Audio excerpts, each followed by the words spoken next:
PNTL detém suspeito nain rua iha Balibar, nebe alegadamente hana kanek Abril Ximenes ho Rama Ambom. Caso baku malo entre jovens sira ia suku Balibar posto administrativo Cristo Rei ia festa ida ia aldeia Tangkai halo jovens sira continua odi malu to quarta kalan hodi hanatan jovem ida honaran Abril Ximenes ho Rama Ambom ia parte kanota comandante PNTL município Dili superintendente Sefi Orlando Gomes HTT polícia detém ona suspeito na rua no se buka tuir tan suspeito sira seluk hodi halo identificação. Jovem grupo rua não é macalo assalto a malo e depois vítima ida retan hana husi Rama Ambom mas acontece por calan tuxia robalo e ia tuxanulu itania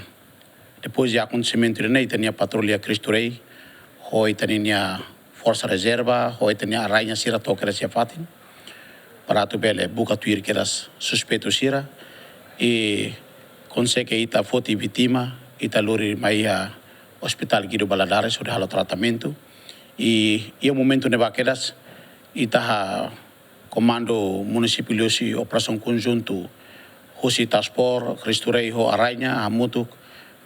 halo capturação que eras ba suspeito na rua de bem macluro na maia esquadra Cristo Rei ho de submete baia processo de identificação e caso de ne moço tamba ia dia 14 ia festa ida ia aldeia Tangkai Balibar ninian ia festa ne makasira hosi Tangkai ho aldeia jovem sirus lakoto sira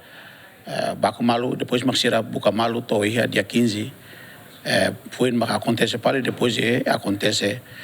suspeito sira hana vítima ho Rama Ambom. Daudau nei suspeito na rua ho inicial BP no LMI detém hele ia polícia esquadra Cristo Rei ho di completa hora situnulu resin rua antes submete ba Ministério Público ho di halo processo vítima Abril Ximenes daudau nei halo hela tratamento ia Hospital Nacional Guido Balibar tambah hetan kanek grave ia parte kanotak equipa cobertura GMN.